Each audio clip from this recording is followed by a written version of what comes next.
A very pleasant Wednesday evening to all of our listeners and, of course, viewers on Facebook. I am the Honorable Evelyn, and I'm sitting in for the Honorable Mark Brantley, Premier of Nevis, and it's another edition of the On the Mark program here on the Eastern Caribbean's powerhouse, Vaughan Radio 860 on your AM dial, www.vaughanradio.com. And, of course, we want to say good night and welcome to all of you who are in tune and all of you who are logged on, whether you are in the Federation of St. Kitts and Nevis, whether you're in the region, whether you're in the diaspora, whether you're listening via radio, whether you're tuned in online. It's such a pleasure to have you. And it's always a pleasure to have you on this program, On the Mark. Of course, we know that we have a reputation. We are the most widely listened to radio show in the Eastern Caribbean. I believe in the Eastern Caribbean and throughout the world. And so let me take this opportunity to welcome all of you in the Federation of St. Kitts and Nevis, and of course, as I said, across the region and those in the diaspora, wherever you are, whether you're in North America, whether you're in Europe, any other part of the globe where you are, we are certainly delighted. It is our pleasure to have you joining us on the Mark. Of course, we are here every Wednesday night from 8 until 10 p.m. It's a commercial-free radio show. And, of course, we have a rebroadcast on the following day on Thursdays at 1 p.m. So persons who normally listen on a Wednesday night, they normally love the show so much that they would normally tune in again on Thursday at 1 o'clock to get a rebroadcast, to get a repeat. And those who didn't get a chance to listen on a Wednesday night, of course, we know they are tuned in on a Thursday to the Eastern Caribbean's powerhouse to get the On the Mark show. And of course, we know that this is a show where it's a talk show. We provide information. We give people an opportunity to call in. If you have information to share with the general public, we give you that opportunity to call in, and it's all happening every Wednesday night here on the Mark. And so our numbers are 869-469-1616, 869-469-1700, and of course a little later on we will open the lines and you will get an opportunity to call in. And as I said, irrespective of whatever you want to put on the table tonight, it's up to you. But you will get that opportunity to call in and be a part of On the Mark. Well, I am here alone tonight. So it's going to be me and you, those of you who are in Radio Land, those of you who are listening, those of you who are logged on. And of course, if you want to call in, I'll give you that opportunity a little later on. So once again, welcome. Evelyn sitting in for the Honorable Mark A.G. Brantley, the Premier of Nevis. And it's always a pleasure to be here with you on a Wednesday night for On the Mark. You know, we always have fun, and so we are looking forward to another great show. Here it is the Wednesday, the 26th of April, 2023. And I don't know where the days and the weeks are going, but I can imagine April just started the other day. And we are now at the 26th of April. April is going to come to an end on the weekend. Imagine how the days and the weeks are flying by. So, welcome once again. And of course, you know, normally at the top of the show, we greet folks. We greet folks who are celebrating, whether you're celebrating an wedding anniversary, a birthday, whatever you're celebrating. We want to say good night to you. We hope that you've had a wonderful day. I want to say a special good night and a happy birthday to Julie there in Matchmans, Julie Smithon. Julie, I know that you've been having a fabulous day so far, and I want to wish you a happy rest of your birthday. Hope you're going to have a wonderful evening as well. I know your husband and your children will make sure that you have a grand time, and they would have had a wonderful time so far today. I spoke to you today and you sounded jolly as ever. So Julie, enjoy what's left of your special day. And anyone else who is celebrating, whether you're celebrating a birthday, an anniversary, any occasion and you're celebrating, we want to wish you all the very best from On the Mark and from the Eastern Caribbean's powerhouse. And of course, we always say good evening as well to the persons who are not feeling so well, those who are a little bit under the weather. And so we normally greet the folks who are hospitalized at this time. We want to say good night to you. We hope that you're going to be feeling much better in the coming days.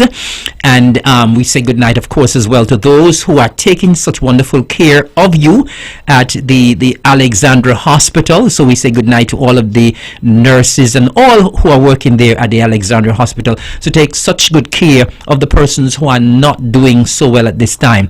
And we also all normally greet the folks who are in the nursing homes, those at the Flamboyant Home, those at the St. George and St. John Senior Citizens Home there in Gingerland. We say good night to you, because I know, of course, some persons, irrespective of the fact that they may be at the hospital or they may be in the home, they love On The Mark so much that some of them are always tuned in. They have their radios next to their bed, and I remember one time I went to the hospital and I was visiting, and this gentleman said, I don't miss On The Mark. I don't care whether I'm in hospital or not. I don't miss On The Mark. And so there are persons who are there in the hospital and in the homes and who are tuned in. And so I want to say good night to you. I hope you will be feeling better. And we are going through a bit of a very, very, very rough patch here on the island of Nevis right now. We've lost quite a number of persons recently, and of course we know that here on the island of Nevis we live as a close-knit community, and we look out for each other. And when we lose persons in our community, it not only affects the family members, it not only affects the friends, but it affects all of us. We are such a small, closed community, and we look out for each other, irrespective of the squabbles that people have sometimes. When death strikes, it hits home, and it hits homes very, very hard. And so we have a lot of persons who are in the bereaved column, and we here at On The Mark and the Eastern Caribbean's Powerhouse, we are here to show solidarity with you. And so we want to reach out to you and say good night to you. And we know that it's a difficult time. It's very difficult to lose someone. I mean, I've gone through it several times, and I know it's not an easy road at all. And so I have several persons to say goodnight to tonight. And as I said, we have lost a number of persons. Many of them are close to me, and so it's very, very difficult at this time. We want to say, first of all, good night to the family of the late Edison Paris. Edison Paris, of course, was from Brown Hill. Edison was someone who was close to me. He worked with my department, one of my departments, when I was in charge of NTV. And of course, even before I was in charge of NTV, I have always been associated with NTV. And so Eddie is someone who I have worked with. And of course, we know him in the Calypso circles as the enforcer. And so Eddie is someone who I have worked with for numerous years. Was a very, very dependable guy. And it's one thing I can say about Eddie. Eddie was always on time. When he had things to cover for NTV, he was one of the persons who was always on time. And so when Eddie turned up late, it had to be something. I remember one time we were covering something down at Indian Castle, and Eddie showed up about probably 5 minutes late. And I said, this is not like you. He said, well, to be honest, I left the office and I wasn't sure exactly where to come, So we have fond memories of Eddie. As I said, he was a very good worker at NTV, a very consistent Calypsonian, someone who always said, well, this is going to be my last. I did make finals this year, so I'm not going again this year. But he loved the art form of Calypso so much that he came back and came back and came back all the time. So I want to say condolences to his wife there in St. Kitts, and of course the rest of the family, Mildred and the rest of the family here on Nevis, and wherever you are. Of course, we want to say condolences to you on the loss of our dearly departed Edison Paris, the enforcer. And of course, we would have also lost a very good friend of mine from Hanley's Road, Mr. Ellsworth. We call him Keith and Joe, Ellsworth Watley, but most of us in Hanley's Road know him as Keith, or we know him as Joe. And it's always so difficult to comprehend when these things happen, because Joe, I played dominoes with him on Easter Sunday. He was so jolly, so full of life. There was a fun day there at the Hanley's Road Community Grounds. We played dominoes together, and then on the Tuesday after Easter Monday, he was at our church attending a memorial service for his brother, full of life again, greeting everybody. And then by Wednesday morning, by the following morning, I got the news he had a stroke. He was in hospital and he never came back. So that has been a hard one for me as well, and so we want to say condolences to the family of the late Joe Watley, of course his darling Islet Genty, and his children Shakida and Shira and Shania, and all of the families. Has a host of relatives, brothers, sisters, nieces, nephews, cousins, family and friends, and of course he worked for my brother as well. He worked for Clive Evelyn's construction, and so I know the Clive and his team there at Clive Evelyn's construction. They would miss him a lot. He has not been working for quite some time, but as I said, Joe was someone who was just so much fun to be around. So I want to say condolences to the entire family and to all of Hanley's Road, because he was such a jolly young man. And of course we would have lost as well another powerhouse in our community, Reverend Eunice Griffin. And those of us who know Reverend Eunice Griffin know what a powerhouse she was. She was a prayer warrior, an evangelist. Only today I was telling someone that, in cabinet we got the notice for the day of prayer, which will be happening sometime, I think it's next week, there at the New Testament Church in Bath. And I was telling the person, when I was there last year, Reverend Griffin was there putting down some very serious prayers, and so she was someone who was very well loved by her community, by her family. And I want to say condolences to David and the rest of the family, all of the siblings, all of the children, all of the relatives of Reverend Eunice Griffin. We're going to miss her from the seniors group as well. She was an integral part of that group, and so she would have left us as well. And then we would have had, unfortunately, the death as well of Miss Nurse Yolanda Liburd, who of course was one of my constituents, the wife of Bishop Stephen Liburd. We would have lost her as well there last week, and so we want to say good night and condolences to Bishop Liburd and his entire family. And it's never easy, especially when things happen suddenly.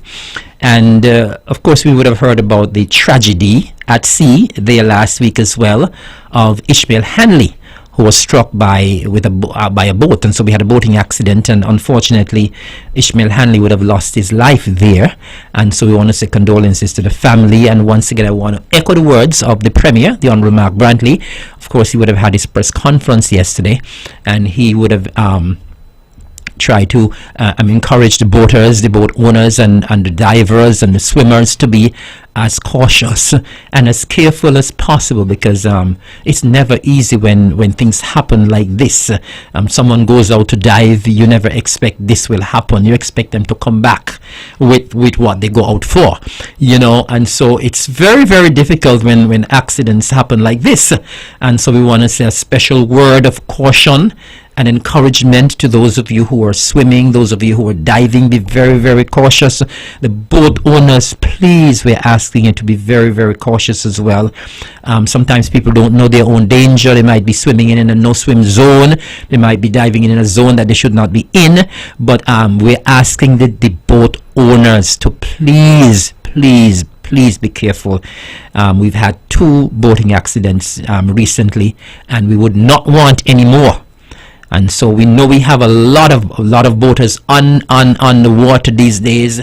We have a lot of water taxis. The traffic between St. Kitts and Nevis is very high on a daily basis, and persons are traveling between the 2 islands.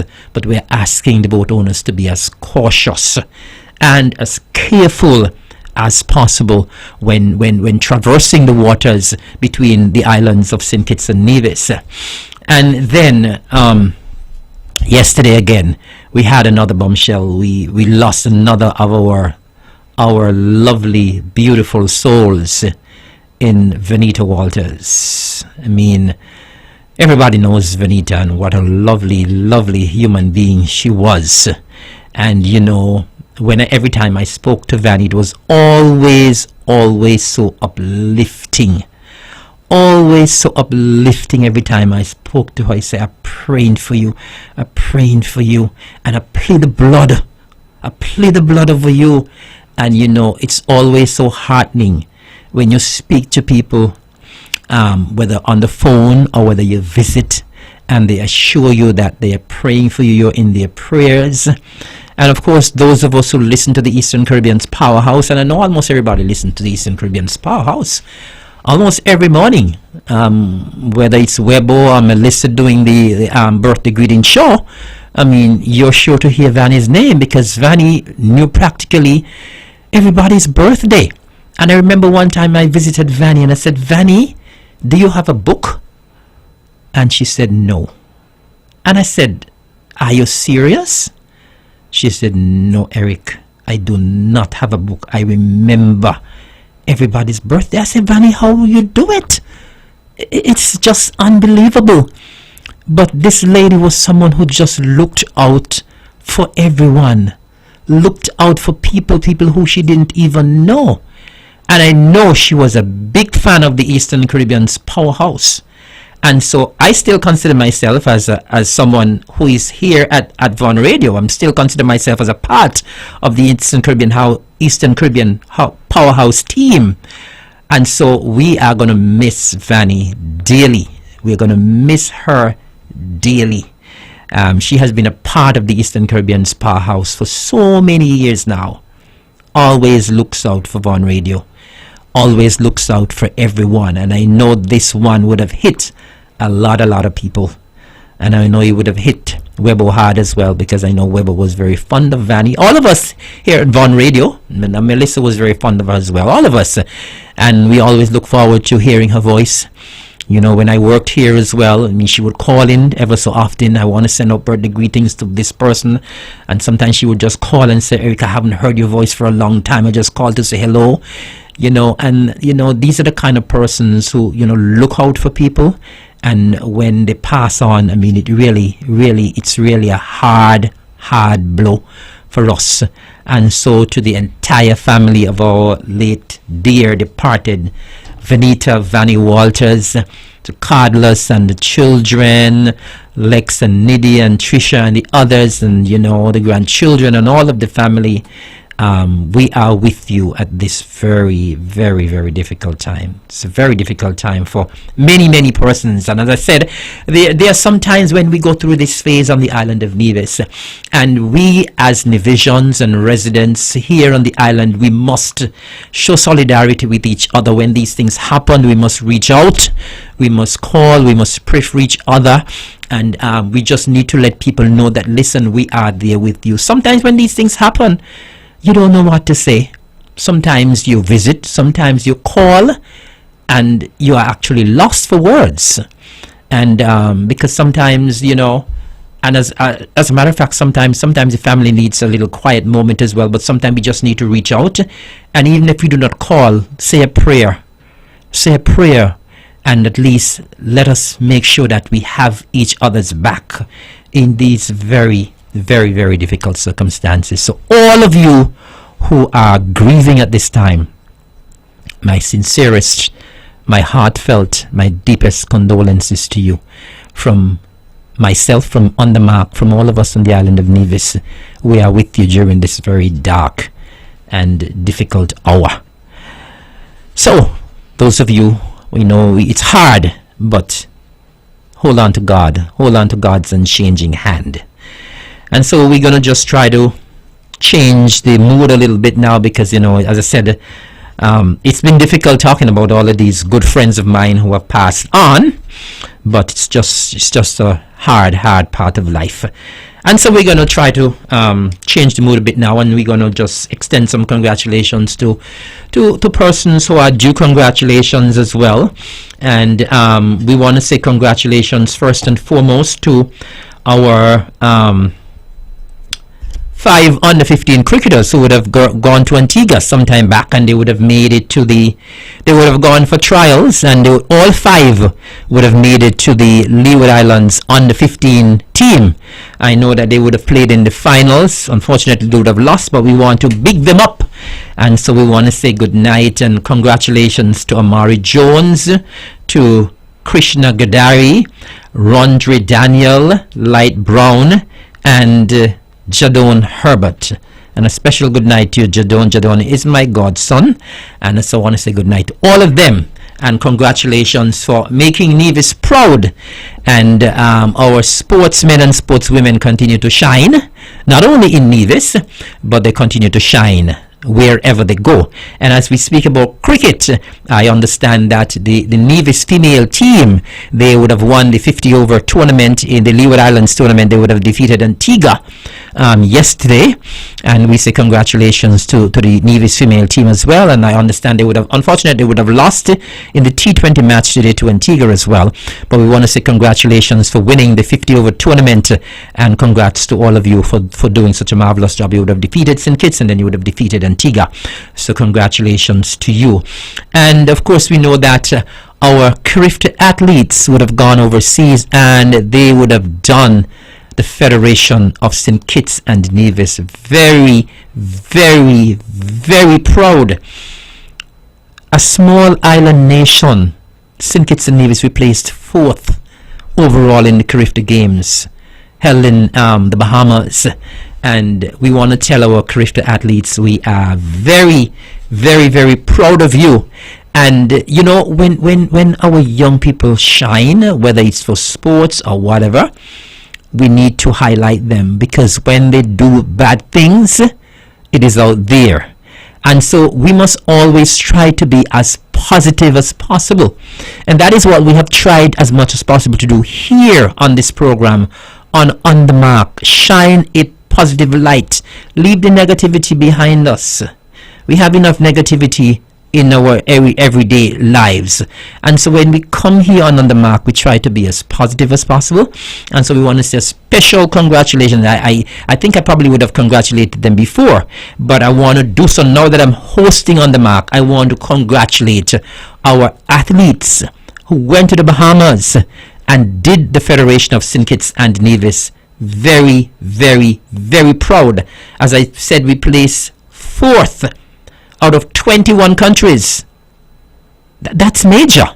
4th out of 21 countries, and it is an excellent feat.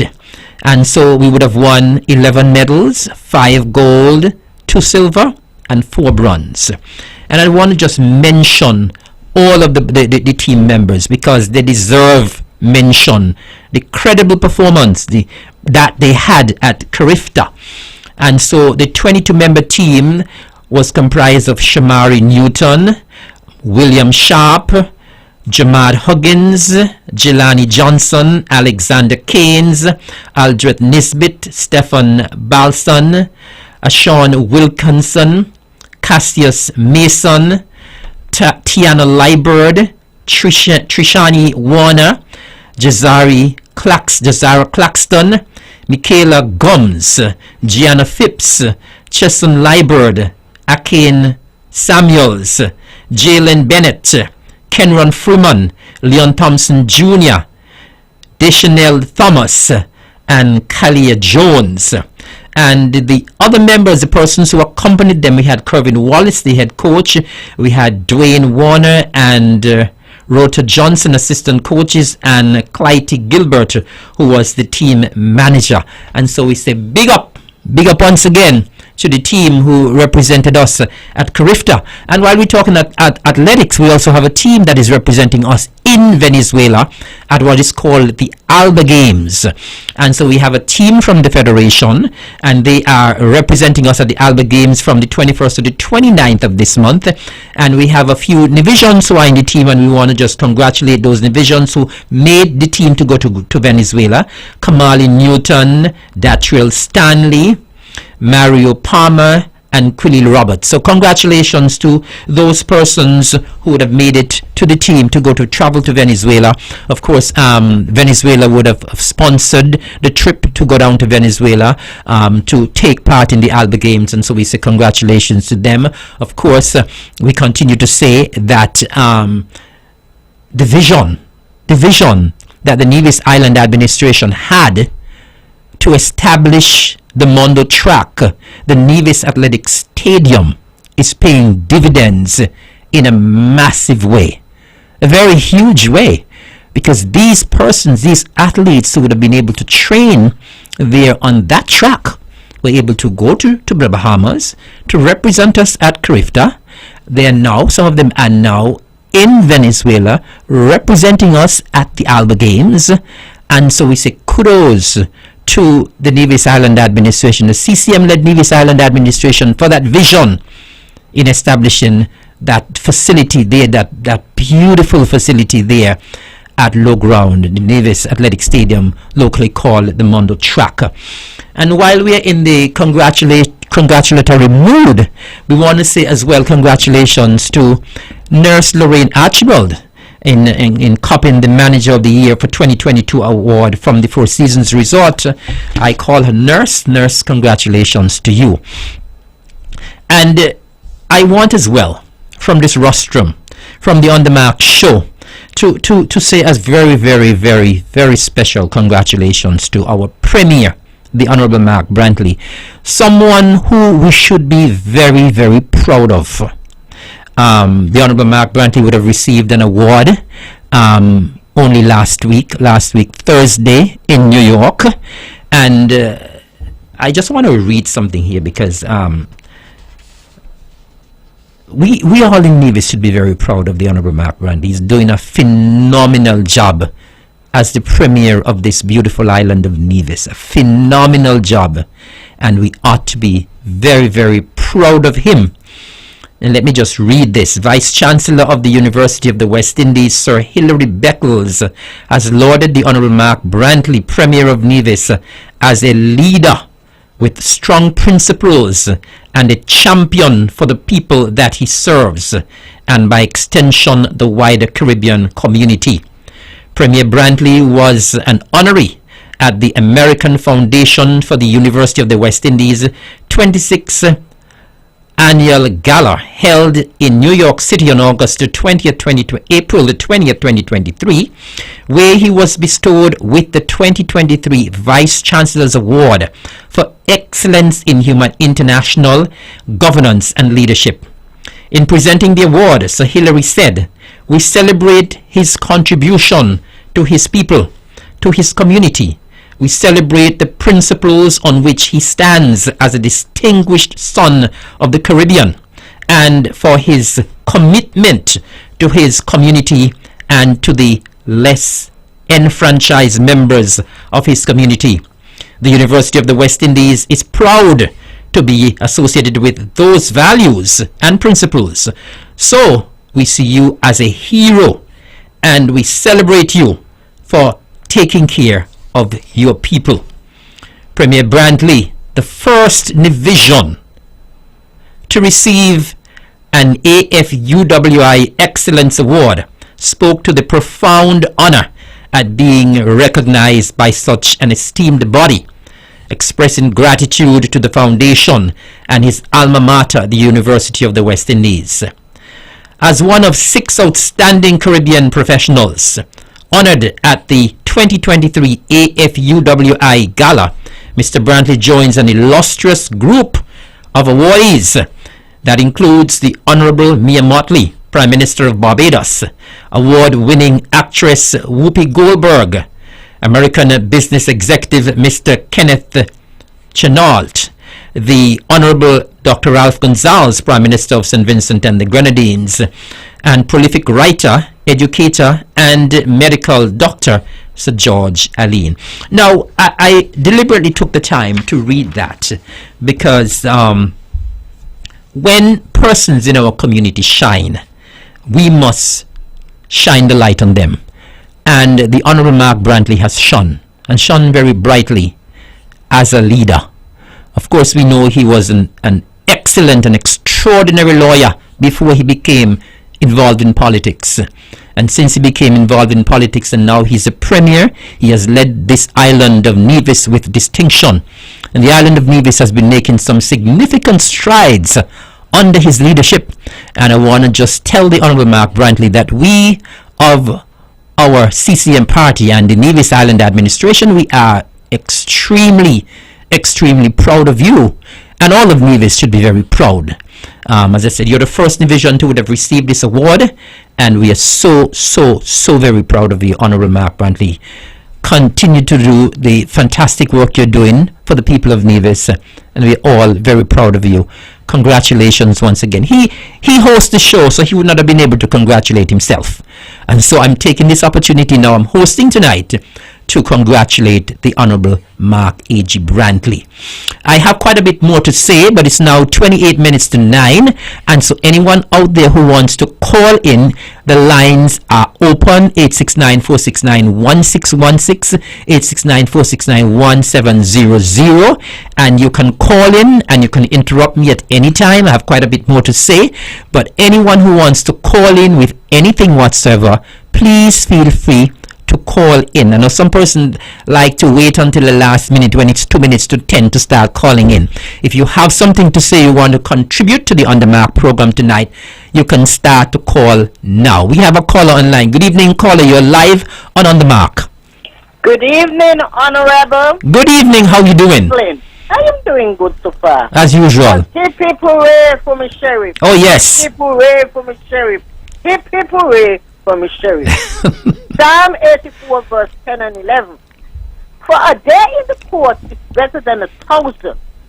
I had rather be a housekeeper in the house of my God than to dwell in the tent of the wickedness. For the Lord God is a sun and shield. The Lord will give grace and glory. No good thing will he withhold from them that walk uprightly. Sympathy is going out to my family, Vanny Walters over there. Lord, I don't know, she always calling me. Me and she always has some kind of, and she called me for my birthday. And right? she calls everybody for the, well, even if she don't call, she would put your name on the radio. No problem, I'm my family. Yes. That's right. Mm-hmm. So may God continue to bless all of us. Hip hip hooray, Michelle, hip hip hooray. That's that. Thank you very much. And of course, this is our regular caller who calls in every week with her passage of scripture.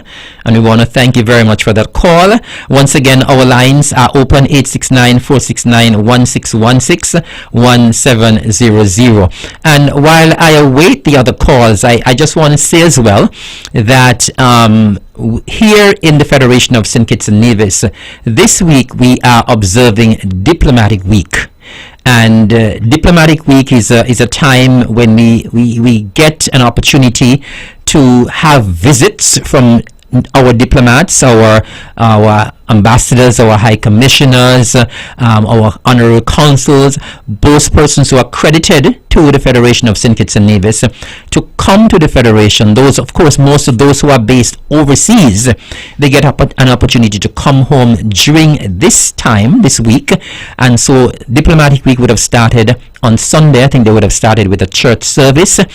They would have had a reception at the Marriott on Monday evening. I think there was the opening ceremony on Tuesday. And of course, we were so delighted and honored to have our diplomats here on the island of Nevis. We hosted them here on the island of Nevis today. And so they came over to Nevis today, and what a time they had. They first came to the Malcolm Gishard Recreational Park, where they were welcomed there. They were able to interface with a number of persons from the Nevis Island administration.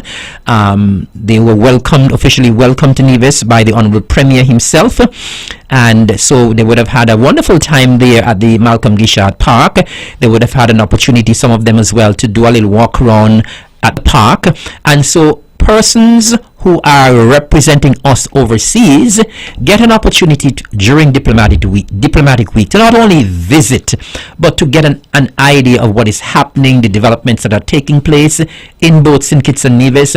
And so they were able to come and spend the entire day here on the island of Nevis.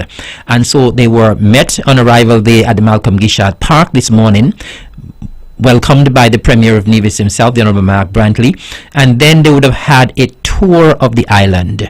And I understand they would have visited a number of places, including the Heritage Village over at Fothergills, and I understand what a time they had there. They absolutely apparently did not want to leave the Heritage Village. Understood that they would have visited the Bard Stream. I think they would have visited the Alexander Hamilton Museum. And I also want to thank the Deputy Governor General for Nevis, Her Honor Mrs. Hailita Liebert, because she would have hosted them for lunch today. And I understand that they had what a fabulous time there at Government House. And so I want to say a special thank you to Her Honor Mrs. Hailita Liebert, Deputy Governor General, for so graciously hosting our guest today, and they certainly had a wonderful time. And of course, this afternoon, to top it all off, the Premier would have organized the reception for our guest at Sunshine's Bar and Grill there at Pennis Beach. Well, the Premier had to travel today. That's why I'm hosting tonight. And so the Premier is in Miami. He has to speak at a conference that is taking place, an energy conference that is taking place there in Miami. And so I would have been given the privilege to host the reception on behalf of the Premier and on behalf of the people of Nevis there at Sunshine's this afternoon. And what a time our visitors had there at Sunshine. I was a little disappointed because we were supposed to meet there at 3:30. And so I got there on time for 3:30 because I don't like to be late. Of course, I learned that from here at Vaughan Radio. So here at Vaughan Radio, we can't be late, right, Melissa? And so we learned that from Vaughan Radio. But let me just hold there because we have a caller online. Good evening, caller. You're live and on the mark. Hi, good day. This is Alan Charles from Midlife Crisis. Yes. Good evening. I'm expecting your call. Okay. Hi. How are you? I am doing good. And how are you doing?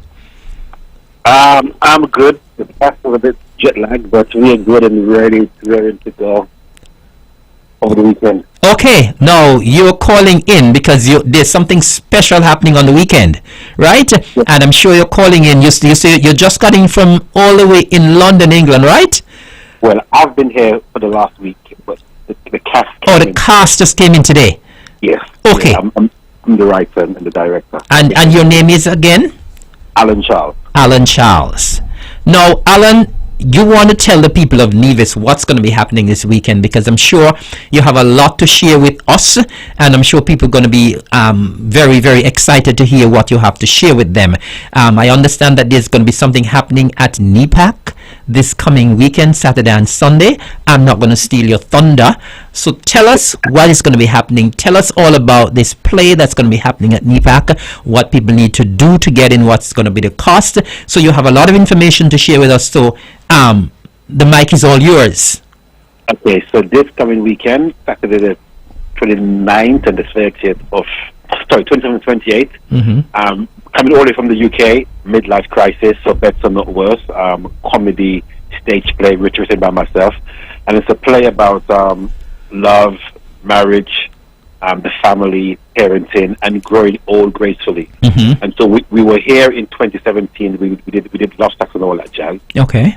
It was really a great response, and so we're back with our new installment, Midlife Crisis. So it's going to be at 7 p.m. on Saturday and 6 p.m. on Sunday. Okay. Tickets are only $60, available from City Drugstore, and also from Culturama Secretariat. Yes. On the night, they're actually going to be $65. So you can save yourself $5 by buying it in advance. Okay. So it's a play for all the family. It's funny. It's inspirational. You're going to laugh. You might even cry. You're going to be inspired. So we want to ask the people of Nevis to come and really show some love and show some support. We've taken the challenge of coming all the way from the UK to bring you good, high-class, world-class theatre in your backyard. So we really would like to see you come out and really appreciate the talent. Okay, Mr. Charles, maybe you can tell us a little bit more about, people in Nevis love drama, and so maybe you need to give us a little bit more, whet the appetites of the listeners a little bit more in terms of what this play is all about. What is it going to be depicting? Okay, so I've got some of the cast members who are going to jump in a bit here, but good. Basically what happens is a husband and wife, they've been married for 26 years. The kids are grown. The mortgage is paid. They look across at each other and realize, oh my gosh, I'm not sure I love you. I'm not sure we are compatible. After how many years? 26 years. So what actually basically happened is that they spent all their time investing in the kids and in the mortgage and in bills and in doing life. They didn't really invest in themselves as a couple. And we know that sometimes when the nest is empty, there becomes an emptiness. Right. Like literally. Yes. Because everything was done in the bringing the kids up and trying to create a home and a family, but husband and wife, sometimes they lose touch in those years. Definitely. And so especially at that time of life, I mean, where they're both reaching their 50s and they're looking back, thinking, have I achieved what I should have achieved? Am I where I should have been? Right. Have I achieved my goals? You can look at your peers, you can look at your family, and you're thinking, and you're comparing yourself. Midlife crisis, when you start looking back with regret. When you're younger, you're looking forward to becoming 21 and 25 and 30. Right. When you reach 35, you start looking backwards now, and I'm trying to regain your youth. Yes. Trying to regain or try to make up stuff that you thought that you failed to do. So it is a comical look that stage in one's life. And so I'm going to bring you over to two of the characters. Tracy Rose and Marjorie Agwang. And they're going to tell us a bit about your particular character and how it fits into the play. Fantastic. And then, of course, you will come back, Charles. Yes, good. Hi, good evening. Good evening. How are you doing? Hi, I'm good. How are you? It's so good to hear. And what's your name? My name's Trey Ann, and I play the character of Erica. Okay. Erica is Donna's bestest friend for over 37 years, and she is a best friend and the voice of reason. And she tries to bring some calm into relationship between Donna and Wayne, who are married. And she's a listening ear to Donna and also to Wayne. So Erica is also quite, she has a mind of her own. She's quite open-minded, and she speaks her mind also. So you could imagine what type of character Erica and type of flair that Erica will bring to the play. She has her own personality. She doesn't run and do what everybody else thinks that Erica should do. Erica has her own mind, and she tells it like it is. So how long have you been in acting? Since 2000 and I think 15 with Alan. So I've toured with Alan Charles across the Caribbean, America as well, and England. So yeah, in his play previously, Love Sax and All That Jazz. And the girls them and the mans them. So you were here. You were here for the last time then. Yes, I was. Oh, good. Yes. Good. I was. So it's wonderful to be back. We are, as Alan said, the cast members. There are 5 of us. There's actually 2 here at the moment. The other 3 are absolutely shattered. Oh my gosh. So we're kind of flying the flag for them, doing our best. But we are really, really happy and excited to be here, and we can't wait to see you. Well, we can't wait to see you as well in Nevis. Lovely. And there's also another cast member here, and actually, I'm Erica, but I am actually Auntie Erica to my cast member right here. Good evening. Hi, good evening. How are you doing? I'm good, thank you. Are you okay? I am fine. And what's your name? Amazing. My name is Marjorie. Marjorie. And I play the character Rachel. Okay. She is the daughter of Wayne and Donny. Okay. Yeah. So tell us a little bit about your part. Yeah, so my character represents the children that experience their parents going through a midlife crisis and how that affects the children at home. But I play a character who's just left uni, and she comes in the storm of the midlife crisis where you see the struggles between husband and wife, her parents, and how that affects her, and ultimately how that affects her relationships and how she relates with her dad, her mom, and so forth.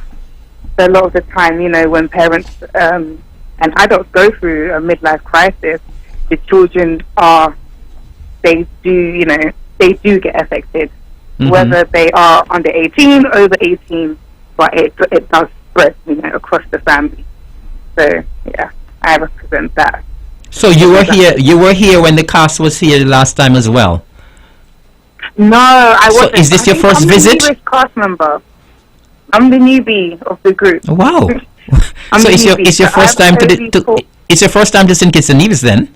It's my first time in St. Kitts. Wow. I've Well, been welcome. here it's my first time in the Caribbean altogether. Well, I've welcome. never been to the Caribbean before, so St. Kitts is the first place that I've ever visited in the Wow. Caribbean. We are so happy to have you. Yeah, happy to be here. It's amazing so far. Well, you're gonna have a splendid time, and we're looking forward to seeing you on stage on Saturday and Sunday, and I'm sure you're looking forward to it as well. Oh, 100%. Mhm. I can't wait. It's going to be a great night. People will be impacted. There will be a lot of emotion, humor, Mhm. challenges. A lot of people will either see themselves in characters and resonate. Mhm. And I think ultimately what we want to do is teach, Yes. encourage, and also just let people know that they're not alone in Mhm. their journey, whether they're going through a midlife crisis or whether they're, a young person who has been the product of a midlife crisis. But yeah, so Mhm. ultimately we're here to just, bring good vibes, bring good challenging moments, and and just impact. So looking forward to it and looking forward to seeing. Well, of course, we're looking forward to seeing you as well. And just before Charles Allen comes back on the phone, I want you to just, in your own way, encourage persons to come and experience this excellent show or this play on Saturday and Sunday. Please say something to encourage persons to come, those who haven't bought their tickets yet. Okay. So if you're listening right now, I just want you to just want you to be encouraged to come down and experience something that you haven't experienced before. This is beyond just a play. This is an experience where you will resonate with something. You will feel, you will leave feeling impacted. You will leave feeling just even in a brighter mood. There's so much humor. There's so much depth in this story. There's so much twists and turns. It's literally a roller coaster on stage in a great way. So please do come by, and you will leave with nuggets of wisdom, because there's so much in this which just gives you nuggets of life, and it just encourages you in whatever aspect of relationship you're in, whether you're married, whether you're divorced, whether a young person who's dating. There's something in this for everyone. So please do come by, get your tickets, and come experience something that is beyond just a play. Fantastic. Well, and you know what, Marjorie? Persons are listening to you in England as well, because this is persons are listening to you from all the way back in England. Never mind, it's late there. We have persons who listen to this show every Wednesday. It is a show that reaches everyone. It's a widely listened to show, and we have a lot of listeners in England. So persons in England, even though it's late now, are actually listening to you at this time. Amazing. How are my England people then? Wait, say hello to the England. Say hello to the folks in England. Yeah, hello England. I'm a Londoner, so Okay. London is a hometown for me. So yeah, all the people listening in, Good. pick up yourself. Fantastic. And I look forward to seeing you on the weekend. So do I. Thank you for having me. Absolutely our pleasure. And we will have Charles back on the line now. Yes, sir. Yes. Yes. Yes, Charles. Now tell us a little bit more about yourself. What inspired you to get into playwriting, though? Well, first and foremost, I'm actually a spoken word artist. I grew up as a poet, and so script writing, writing plays was just a logical step. Because obviously, as a poet, as a songwriter, you're telling stories in 3 or 4 minutes. And obviously, the play is just an extension. We're telling the story now in 2 hours. And obviously, my poetry is very topical and very relatable. Okay. Obviously, plays, the stage. You are telling stories. I grew up in the Caribbean, even though I was born in the UK. Grew up in the Caribbean. Obviously, Caribbean people, we are very. What part of the Caribbean? Yeah, we're great storytellers. What part of the Caribbean you grew up in? St. Vincent. Oh, St. Vincent and the Grenadines. Yeah. Okay, fine. So Fantastic. whether it was a Nancy story or Bible stories, we always had that growing up, that's part of the culture. And so that kind of like was where it started, like hearing stories, reading stories, and then now becoming a storyteller myself, using the medium of poetry and the stage to try and impact the world in a positive way, trying to deliver wholesome, family-based, clean theatre production for all the family, for all of society, trying to make a difference using the arts. How do you go about, though, Alan? How do you go about making the choice in terms of what content to display, to portray in your plays? Okay, well, they say that to be a good writer, you must first write what you know, and so many writers would draw on personal experiences, whether it's themselves, their family, their friends, their colleagues, and stuff that they probably have gone through themselves, or have a knowledge of. For this particular play, Midlife Crisis, it was actually inspired because I went through, or I am going through, a midlife crisis. When I reached the age of 47, I looked and realized that in 3 years' time, I'm going to be 50. And I didn't realize that 40 was midlife, because I was always told that the world is controlled by middle-aged white men. Now, when I saw the men who controlled the world, they seemed to be in their 70s, 80s. These people who control the world. So when the penny dropped that at 47, I'm in middle age, I started panicking. Oh my gosh, I'm going to reach 50. Have I achieved my goals? Am I where I should have been? Should I have been doing more? Right. And around the same time, a friend of mine, her brother died, and they had the funeral for him, and it was a massive funeral. People from all over the place, and then also the tributes were grand. It was like this man was like Superman, And so you start reflecting: if I was to die, what would be my legacy? If I was to die, and so you start looking back, you start looking at your life, and looking back, and sometimes with regrets.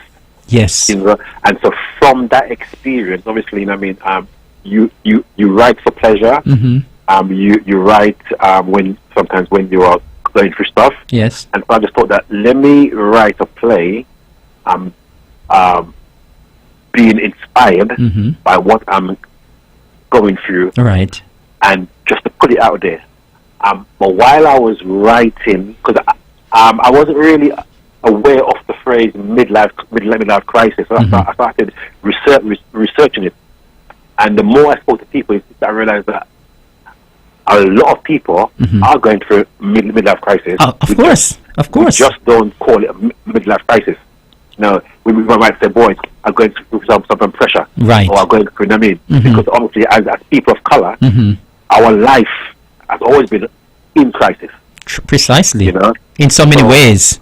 Right, but the phrase that was coined, midlife crisis, is a reality that people go through and suffer through. Of course. And so, having done the play for the last year and a half now throughout the UK and in Trinidad and Tobago, the response of people actually saying, "Well, yeah, but I can relate to that." When I looked at the people on the stage, actors on stage, they can see themselves or their parents or their brothers or their sisters. So for me, the inspiration for this play was actually going through a midlife crisis. Am I through it? And Alan, you have it well coined, midlife crisis, because as you rightly indicated, there are a lot of persons who are maybe in the 40s and 50s now, and they are looking back on their lives and saying, so people are going to be able to associate with this. This is real life we are talking about here. Real life, yeah. And persons who are at certain ages are looking back and saying, have I achieved this? Have I achieved this? Have I done what I'm supposed to do? Have I enjoyed life enough? Have I traveled enough? Have I gained what I wanted to gain? Did I set goals in life? Did I attain these goals? And so it makes people wonder And so I think that coining of that term, midlife crisis, is very well done, very well aptly put. Indeed, yeah. So and even though it is a serious issue, we are coming from it from a humorous perspective. So yes. that while we are highlighting the condition, Mm-hmm. you're not going to leave depressed, and because there's a lot. I mean, as people of colour, we're very humorous, and we love bacchanal, and we Of love course. hummus, and we Mm-hmm. love, we love everything. So Yes. you're going to come. And drama. Yeah, we love drama. I mean, you're going to come. You're going to see yourself. Mm-hmm. You're going to be able to relate. You're going to laugh your belly for, Mm-hmm. but you're going to leave thinking, boy, maybe I can make a change, or I can be that change. And I always say in as part of our tag for this play is that Mm-hmm. if you have Christ in your life, Mm-hmm. you will overcome the crisis Wow. in your life. That's a great way to put it. That's a great way to put it. Now, Alan, you said you all would have done some traveling with this play. What has the response been like, though, in terms of you have been putting on this play in England and other parts of the region? What has the response been like to Midlife Crisis? People really love it, and like I said, they can relate to it. I mean, the remark has always been, "Oh my gosh, this is real life," because we don't water it down. We give it to you as it is. Yes. There is no profanity, but it's just an honest Mm-hmm. look at the topic of midlife crisis, and this couple, their life and their challenges, their mistakes, Mm-hmm. and trauma from times gone by, and how it's intertwined into the marriage and where they are now, and the mistakes that they've made. So as well, midlife crisis can be a result of mistakes or choices that you made in your youth. Mm-hmm. So we encourage young people to make positive choices Most in definitely. your youth, Mm-hmm. because it can impact you significantly Mm-hmm. in your later years, Mm-hmm. and not just you, your family, your friends, and all those around you. Mm-hmm. Fantastic. But let me ask another question, though, Alan, because I know you said you've been to different parts of the region. This is your second visit to the Federation of St. Kitts and Nevis. Yes, indeed. Why St. Kitts and Nevis of all the other islands in the region? Why are you coming here to the midlife crisis? Okay, well, I mean, it all started off where I was to do a whole Caribbean tour Mm-hmm. of the play, and in the UK, I've got friends who are from St. Kitts, so I had some contacts in St. Kitts, Okay. and so I was encouraged. I mean, normally when you do stuff, it's always like Jamaica, Barbados, Yes. Mm-hmm. and like the smaller islands never get a look in. Mm-hmm. Now, I don't mind, as long as there's going to be an audience. I'm willing to go wherever the people are. Mm-hmm. And so we came to St. Kitts and Nevis last time, and the response was overwhelming. Good. That we thought when we have our next one, we must come back again. Mm-hmm. Unfortunately, we couldn't find a venue in St. Kitts this time to the production. Are you So serious? I'm very serious. Yeah. Wow. So that's why we're doing 2 shows in Nevis Mm-hmm. to make up. There was last time we used ECCB auditorium. Mm-hmm. But this time it wasn't available. Okay. All the other options didn't really make sense, because you have to bring in your own lighting, Right, sound, right. shading, all that Mhm, stuff. mhm. Didn't make sense. So I think that you guys really need to speak to the powers in be Mm-hmm. to get some venues in St. Kitts. Mm-hmm. Because I mean, I always say that the Caribbean people, we're full of drama. Yes. We grew up on drama, and it's just a shame that there are people who might want to come Mhm. to the Republic to do productions, but not enough adequate performance space. But anyway, we love LEPAC. It's a beautiful venue. Thank you. We love Deslyn Williams. She has been our host, and she's done an incredible job Yes. so far. in Big up yourself, promotion Deslyn. and organizing. Right. I mean, and Yes, she's an incredible human being. She Yeah, does an let's, amazing job. Let's celebrate. And also, we also do have a local actor as part of the play, Roger Fifield, right? Mm-hmm. Part of the cast. He was also part of the cast last time around as well. Nice. So it's not just the UK, Mm-hmm. also your very own Tom and Len support. Big up yourself, Roger. Yeah. I'm happy to hear that. Crisis, Mm-hmm. for better, not worse. Mm-hmm. The kids are grown. Mm-hmm. The mortgage paid. It's now their time. That's the problem. Mm-hmm. Saturday 29th and 30th of April at NEPAC. Tickets are $60 in advance, Mm-hmm. $65 on the door. Mm-hmm. You can get your tickets from City Drug Store and also from Culturama Secretariat. Mm-hmm. and Divinity Touch. Yes. And you can call the hotline Mm-hmm. 663-5871. 663-5871 to get your ticket to see Midlife Crisis for better, not worse. Alan, how on an average, I know you have been in this business for quite some time, but put on a play like Midlife Crisis, and I know one that will wow the crowd, wow the audience. In terms of preparation time, how long does it take you to prepare your cast for something like this? Oh, they're laughing because they know that this time around it took them almost a year. Are you serious? Yeah, yeah, but this one was about a year from them receiving the script Mm-hmm.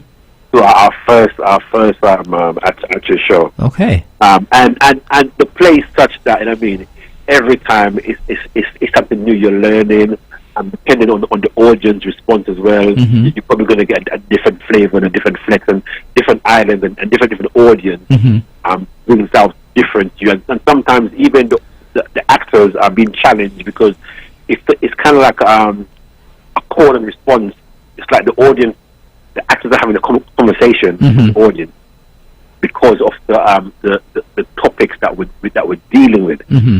You know, the audience cannot just sit still and not voice their opinion. Right. And there's a lot of friendly banter and heckling, but not in a disrespectful way. In a very jolly way. Mm-hmm. You know, where the audience would yes, that's like proud participation. Yes. You know. Mm-hmm. So, and that's what we're looking forward to on Sunday. Mm-hmm. I mean, for the audience to get involved in the conversation between Mm-hmm. the husband and wife. Mm-hmm. I mean, because you know, men and women look at stuff totally Differently, yes. and you're going to see the male psyche Mm-hmm. and the female psyche and Mm-hmm. how women think and how men think about the same topic. They're miles apart in their interpretation and in their expectation. So that's the beauty of the play, that Mm-hmm. you know, we're really trying to bring home the conversation and enabling us to speak more and talk more about some of the issues that we go through Mm-hmm. as married people, as single people, Mm-hmm. as divorced people, whatever place you are on the spectrum. Mm-hmm. Somebody else is going through it as well. And the more we talk about this stuff, is the more we can be liberated and encourage each other to make healthier choices. And I'm sure, Alan, that, I mean, because of the fact that the play cannot be staged in St. Kitts, I mean, I'm sure persons from St. Kitts would want to come over as well and Yes, experience indeed. this. And like I said, if you ring the hotline that I gave earlier, which is 663-5871, Mm-hmm. I think that we're going to try and put on some of the ferries so that Mm-hmm. you can go and come Mm-hmm. and you have no excuse.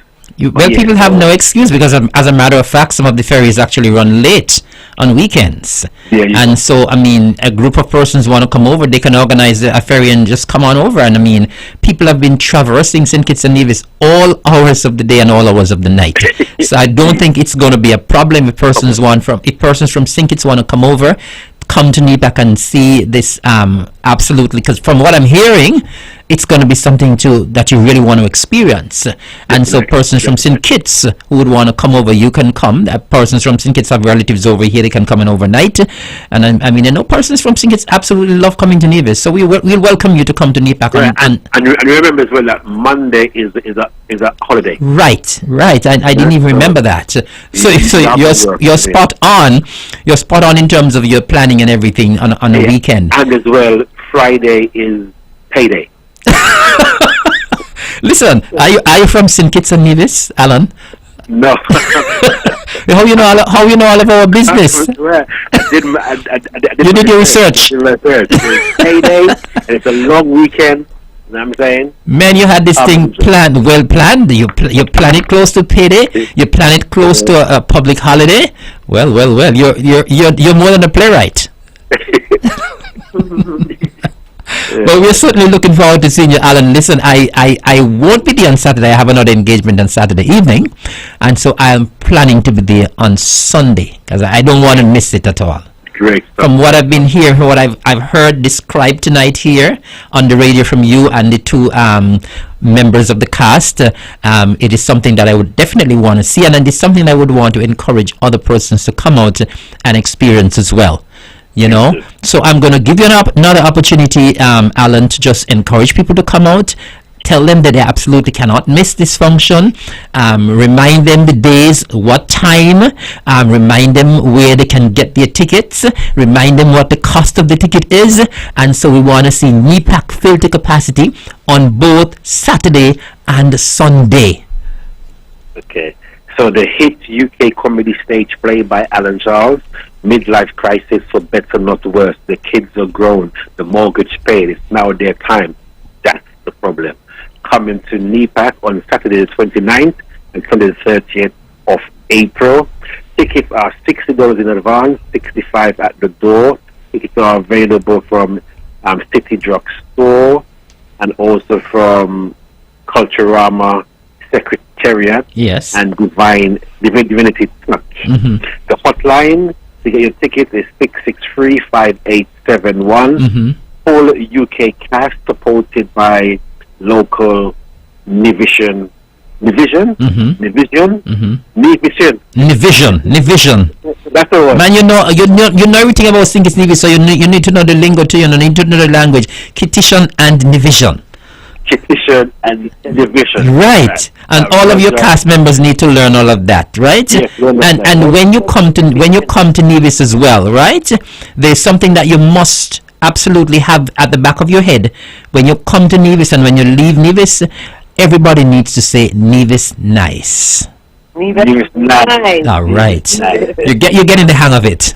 Indeed. Okay. Yeah. So come all. I mean, like I said, we've made the sacrifice and come all the way from the UK to really entertain you, to inspire you, and just to share with you our art, our craft, and our passion. And our passion. So and we really want to see you come and really pack out the place so that we are encouraged to come back again. Definitely, because it couldn't have been easy for you to make a decision to come all the way from England on an 8-hour flight. 10 hours. Yeah, 10 hours, because it actually stops in Antigua. Right. So it's a 10-hour flight. I mean, it can be. I can see why the other members of the cast are so tired and so blown. But one has just woken up and made a late appearance. So he wants to come on. Yeah. Hi, Lodi. Hi, Lodi. Absolutely. How are you guys doing?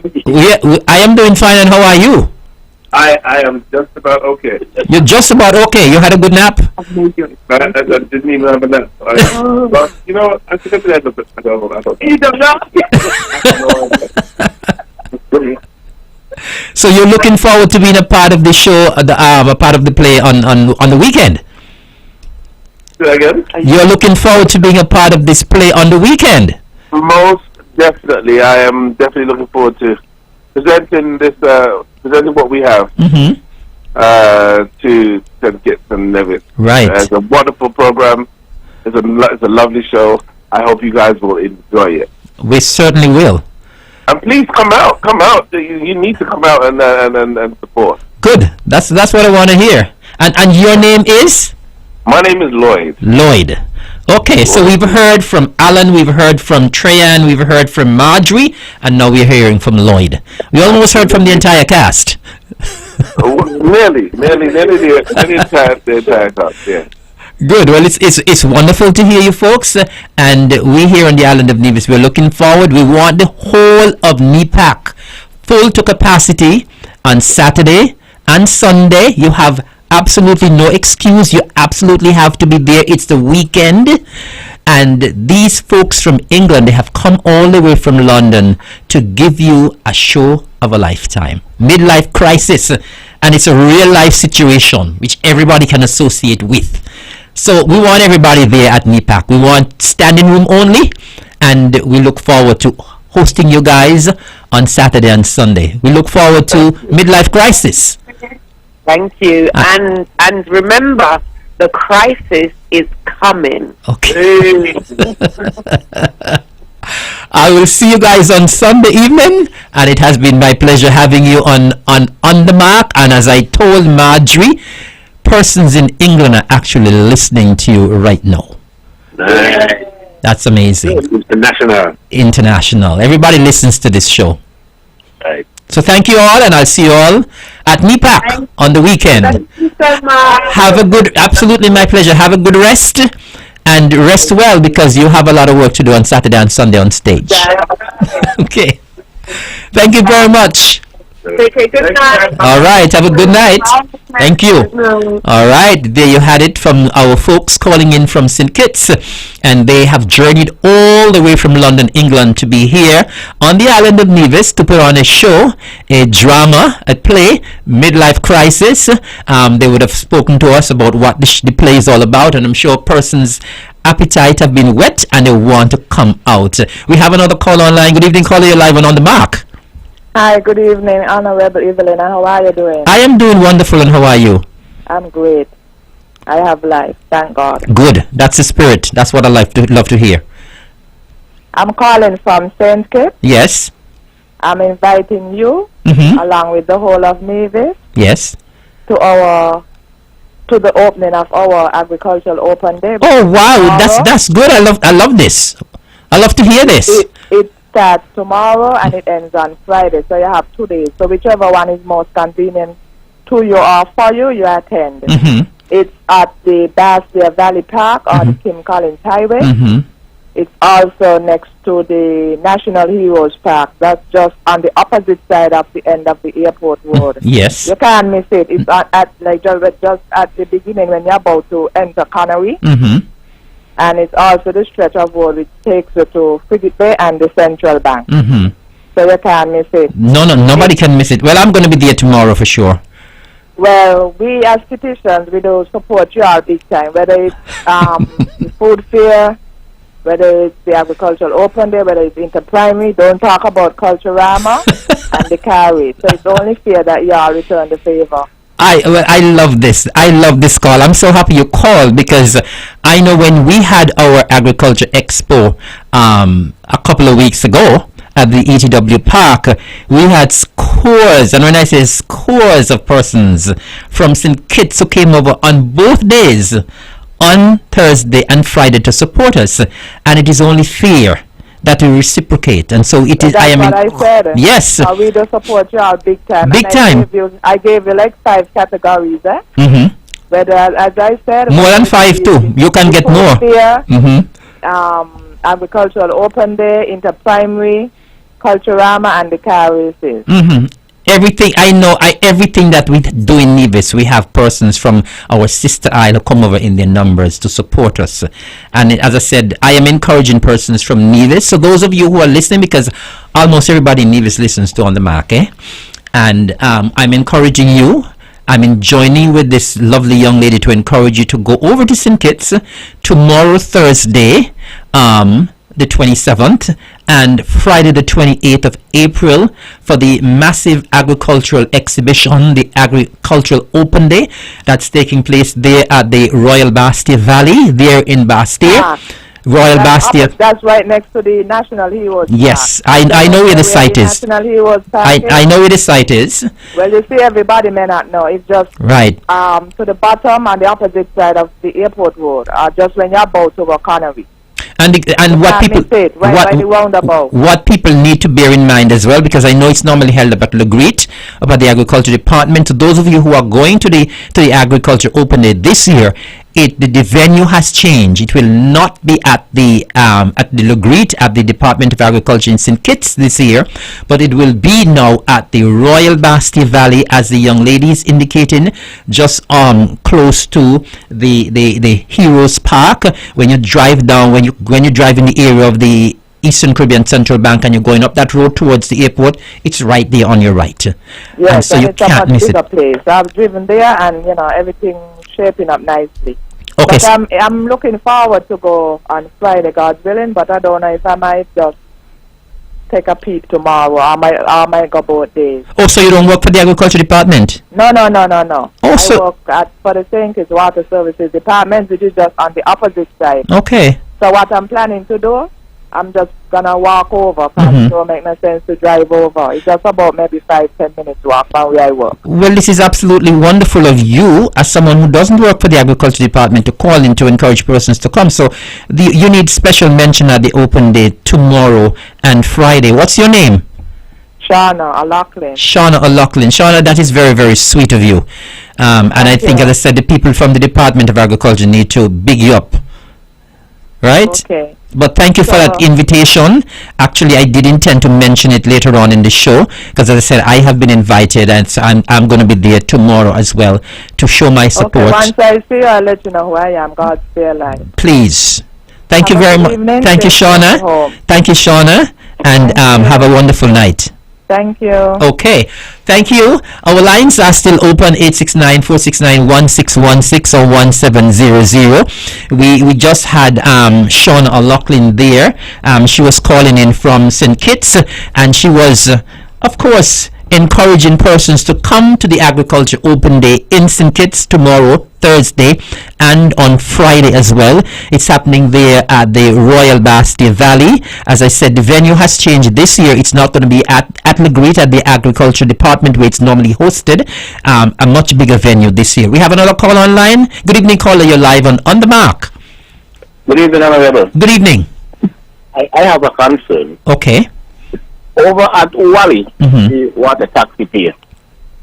My concern or question is there a designated area for the taxi drivers to pass?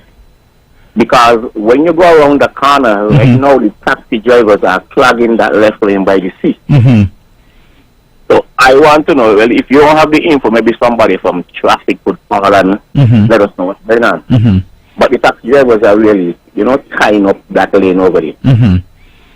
So you're saying that it is causing a bottleneck sometimes in terms of the traffic? Yes, traffic is tight over there. Okay. And, well, I agree with you, especially on a Saturday when you pass over there at Uwali on a Saturday. And that's why we keep saying there's so many things happening in St. Kitts and Nevis, and over there is bustling with activity on a weekend in particular, but practically every day. And you're correct, sometimes there are traffic issues there. And, thankfully, though, very soon we're going to be starting to construct our parking lot, and so we are hopeful that when the parking lot is constructed, that would kind of cause the problem to go away a bit. But in the meantime, as you rightly said, there is an issue with traffic. I don't know if the persons in traffic are listening, and they might be aware of the situation, and they might be able to do something. To be totally honest with you, I'm not sure whether or not there is a designated area. I know when I go there is an area where persons who drive taxis are. I don't know if that is their designated area, so I cannot tell you offhand that there is indeed a designated area. But I normally see the taxi drivers in a particular area. I'm not sure if that's the designated area. I cannot really answer that question, but you're correct. There's normally some serious traffic issues over there, and with the road, that the recent road works that have been done, the widening of the road and so on, it's not half as bad as what it used to be.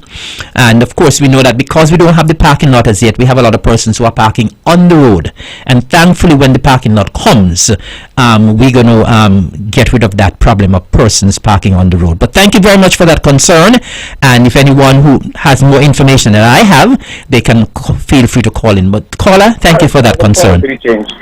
Thank you, and you have a good night. Thank you. Do we have another caller? No, not yet. The lines are open 869-469-1616 and 1700. Now, before I went to the caller or the persons who were online to speak about the midlife crisis that will be taking place at NEPAC this coming Saturday and Sunday, I was speaking about Diplomatic Week. And Diplomatic Week is happening right here in the Federation of St. Kitts and Nevis this week, and we have a lot of our diplomats or persons who are accredited to the Federation. They have descended on St. Kitts and Nevis for this week, and I was indicating that they had an opportunity to visit Nevis today. We had the privilege to host them on the island of Nevis today, and from all reports from all of the persons who I would have spoken to who visited Nevis, they were amazed. They were blown away at what is happening here on our beautiful island of Nevis. And you know, as I would have been saying earlier as well, I was a little disappointed because, as I said, I would have hosted the reception for the Honorable Mark Brantley this afternoon at Sunshine's, and I was disappointed because we were supposed to be there for 2 hours, and in the end, because they were so in love with Nevis and didn't want to leave the other sites, they got there late. They got there almost 5 o'clock and they had to leave by 5:30. We have another call online. Good evening, caller. You're live on the Mark. Good night, Mr. Evelyn. Good night, and how are you? I'm wonderful. Good. Yes, I'm calling to congratulate all the children from St. Kitts and Nevis who took part in the Ross University IM contest. The Ross University, go over that again? Yes, it's a contest that they had one last year. It was called the Lab My Code contest. This year they had to make a model of instrument. So a few children from Nevis entered, and yes, about 3 persons entered, and a few from St. Kitts. It was not as many as last year. Okay.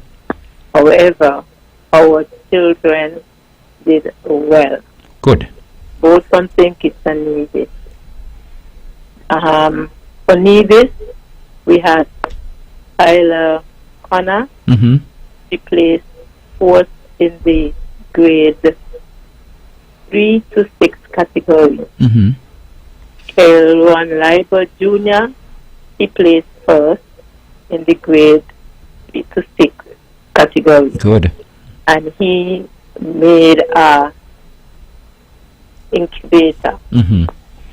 Keron Leiber took place as well, and he entered in the kindergarten to the grade 2 category, and he placed 1st again. He also received an award for the most realistic model. So he did a great job. The school received the 1st prize for the highest score overall in the primary school category. Okay. So kudos to Keron J, and Kyla from Nevis. I can't remember the other children name from St. Kitts. Okay. Entering the Ross University Instrument Model Contest. Yes. They did exceptionally well. They all received monetary prizes. Well, you can say they were vouchers and many other prizes. Fantastic. So Keron Leiber Jr. and Keron Leiber Jr. and Tyler, congratulations. And I know you must be very, very proud. Oh yes, we came from St. Kitts this evening and we were elated. Great. I'm so happy to hear. Congratulations to you. Congratulations to the children for doing such an amazing job. We are proud of them. And as I said earlier, when our children and our young people shine, we need to big them up. Yes. Thank you very much. Absolutely, my pleasure. Thank you as well, and thank you for calling, and congratulations once again to you and to the children who took part in that contest and were able to do so very well. Thank you for calling. And many thanks to Ross University for exposing our children to science and technology. Thank you so much. Contest, children get to learn as well. Good. Thank you. And thank you for accompanying them too. Yes. Thank you so much. All right. And so our lines are still open in case anybody else wants to call in.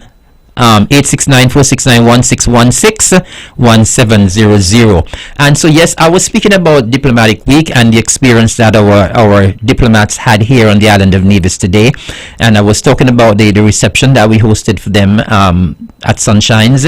And you know, as I said, they were supposed to be there much longer, but the reports we were getting is that when they went to places like the Heritage Village at Fothergills, they absolutely did not want to leave. I mean, they fell in love with there. The hospitality that they received at Government House for the lunch, they loved it.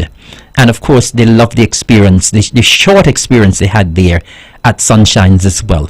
And so it's always amazing because, you know, the persons who came, and some of them are visiting Nevis for the first time, and they spoke so glowingly of our beautiful island and what we're doing here, and how they're absolutely in love with Nevis.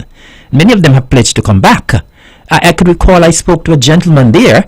Well, he was not actually part of Diplomatic Week, but before our guests arrived there, he spoke to me and he said, you know what? I'm visiting from Washington, D.C. I'm visiting Nevis for the first time.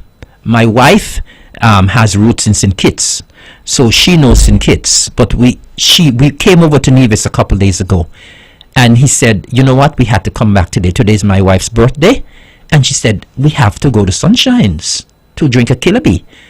I mean, they absolutely fell in love with Nevis.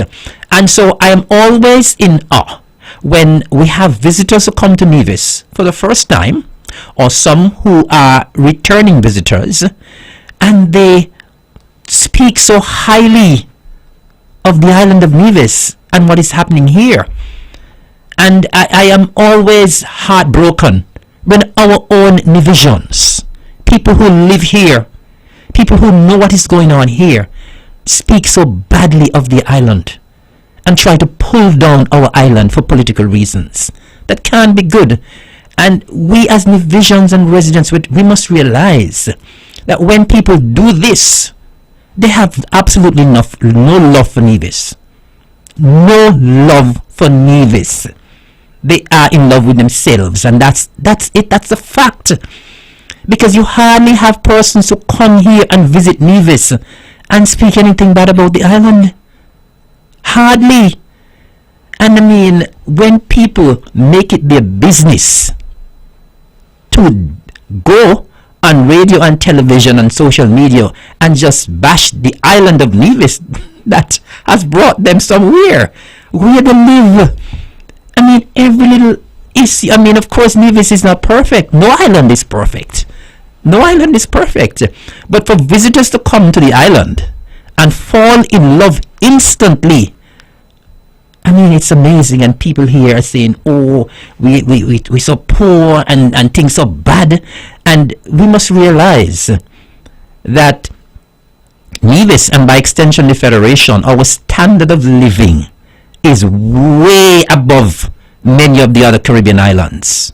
Way above. And that is a fact. That is not any fiction. That is a fact. Our standard of living in St. Kitts and Nevis is way above the other islands. I went to Tortola, I think it was last month, for a funeral. And, you know, Tortola is an island that makes a lot of money from offshore banking and so on. And when I look at the condition of their roads in Tortola, I couldn't believe it. I absolutely couldn't believe it. I have a brother who lives in Virgin Gorda. And I spoke to my brother. I said, why the roads in Tortola so bad? And he said, he doesn't know what the government is doing with all the money that they rake in. But I mean, when you have a little pothole here in Nevis, everybody try to criticize and put it on social media. And people don't understand the class of roads that we have here on the island of Nevis compared to the other islands.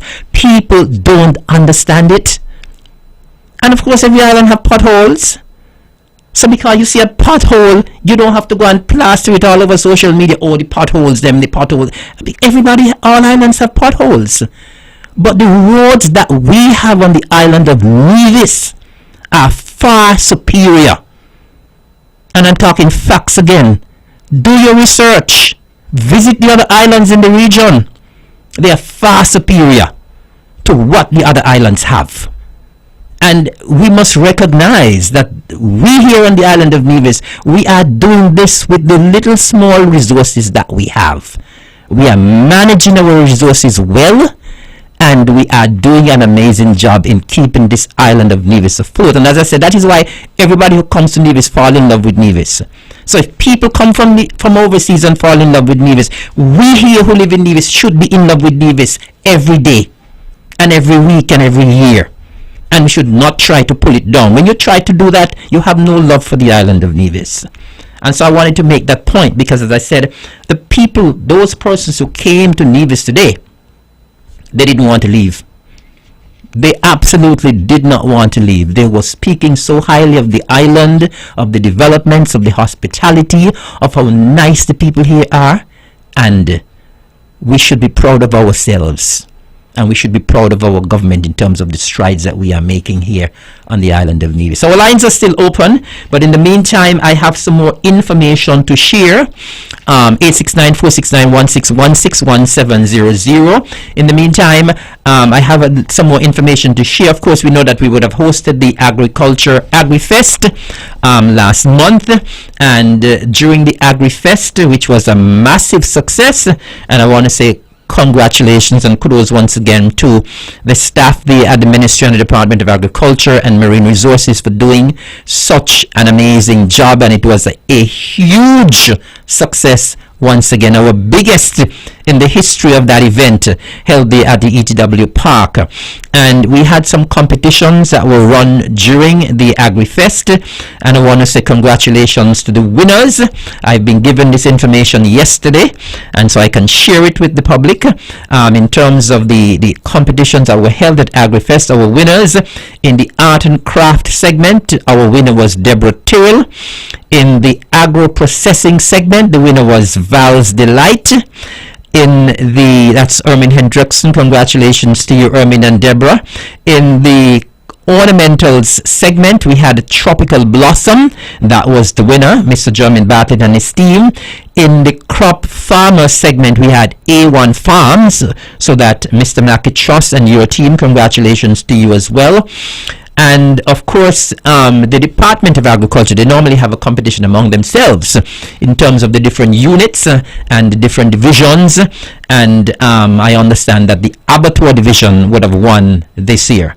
So once again, congratulations. Let me just mention them once again. In the art and craft segment, we had Deborah Tyrrell.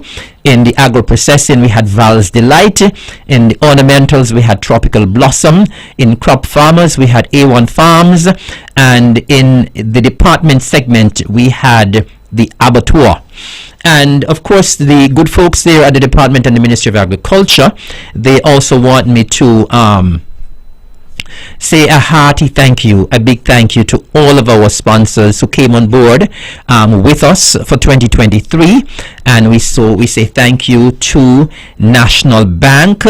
We say thank you to the Finnish Touch, Social Security, SL Hosfords, the Nevis Cooperative Credit Union, the First Federal Credit Union, Brands Architectural Services, Hines Electrical Services, the Nevis Housing and Land Development Corporation, NHLDC, ECGC, East Caribbean Group of Companies through local agents, the Nevis Supply Office, Lefco Equipment and Rental, Carrie Breweries, Akeem Herbert, Lescott Webb, Sinrick Carey, Sterling Heiliger, I see my name here as well, so yours truly, Honorable Eric Evelyn, Dunford Martin, Huey Sargent, Mankind, James Stephen, Austin Lescott, and A Plus Security, and Karen Nicholas.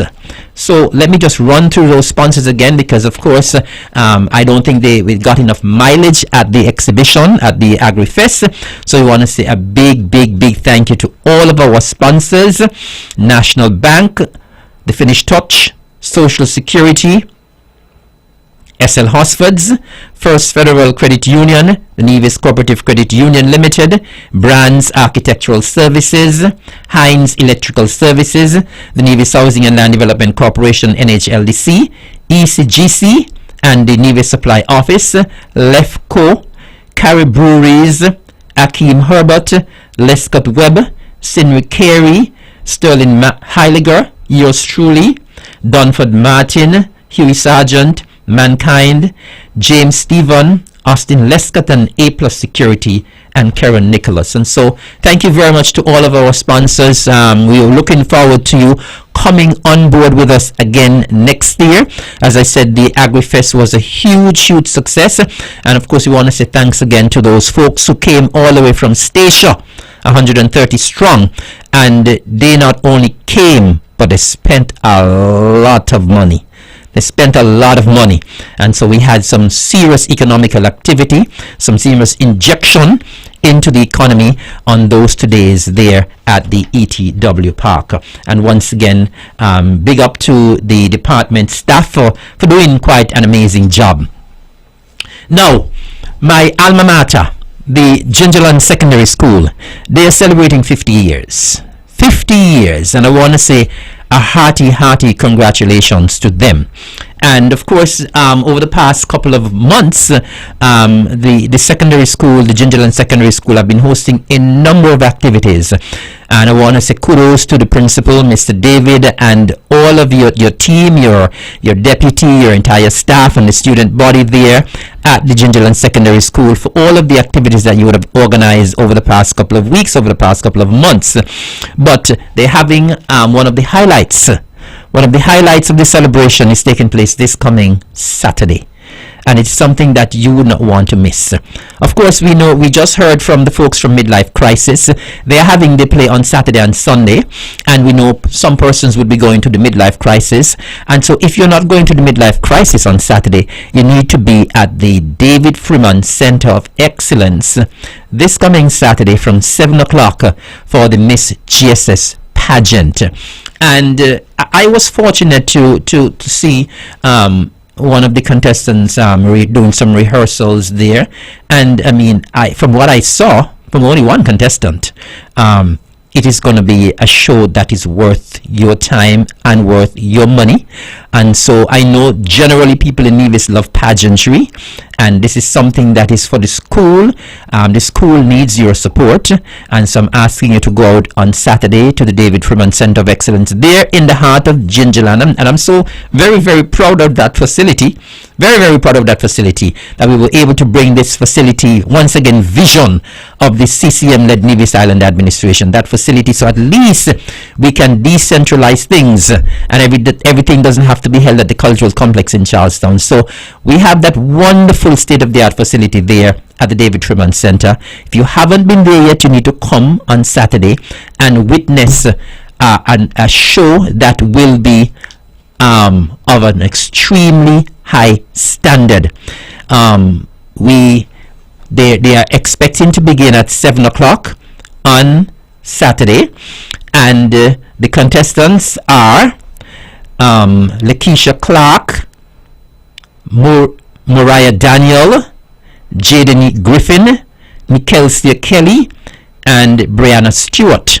So once again, the contestants, the 5 contestants are Lakeisha Clark, Mariah Daniel, Jaden Griffin, Nikelsia Kelly, and Brianna Stewart. I am not sure how many appearances the contestants will be making, but as I say, I believe they're going to be giving you a show of a lifetime. The cost of the tickets is only $20 for children and $30 for adults. I believe they would have had some early bird sales. I believe those early bird tickets are gone now, and so if you want to go to the show on Saturday night, you'll have to pay the full price, full cost of the ticket, which is $20 for children and $30 for adults. And as I said, I was fortunate to see one of the contestants rehearsing, and I believe it's going to be a classy show, a very competitive show. And so we're asking persons from all over Nevis, and we want all the persons who went to the Gingerland Secondary School to come out and support the school. It's your alma mater. $30 is nothing that you can give to the school. Give back. The school would have made a lot of you who you are because of what you would have gained there, the foundation you would have gained at the Gingerland Secondary School. We're asking you to come out in your numbers. If everybody who went to Gingerland Secondary School comes to the show will be sold out, right? And if you can't come, send somebody in your place, right? So all the folks who have gone to Gingerland Secondary, I'm asking you to show up in your numbers. Show up in your numbers on Saturday at 7 o'clock at the David Freeman Center of Excellence for the Miss GSS pageant, which is being hosted as part of the 50th anniversary of the Gingerland Secondary School. So please, I'm putting in a plug for the principal and of course for the contestants as well, because once the contestants go on stage, they want people there to support them. They want support. And of course, as I said, people in Nevis, they love the pageantry, they love contests, they love these kind of contests. And so I'm sure people are going to be going out to support all of their favorite contestants. And please go and support all of the 5 lovely young ladies. It's happening on Saturday night at the Gingerland Secondary School. Please, if you're not going to Midlife Crisis on Saturday, come to David Freeman Center, and then on Sunday you go to Midlife Crisis at NEPAC. All right. Now, unfortunately I would have overlooked 2 of our sponsors when I was reading the sponsors list from the agriculture, the AgriFest, and so we want to say thanks and big up to Best Buy Supermarket as well as Digicel. So Best Buy Supermarket and Digicel, we want to say a hearty thank you as well for your support in the AgriFest. The Agriculture Open Day, it was previously the Agri Expo, as a matter of fact. We always get mixed up. And of course, we remind you that tomorrow they're doing in St. Kitts. We had excellent support from our colleagues in St. Kitts, and I know a contingent from the Department of Agriculture and the Ministry will be traveling to St. Kitts. Some will be going tomorrow, some will be going on Friday, and so we'll be going there to show them our support and our solidarity, because they really came and showed great support when we had ours.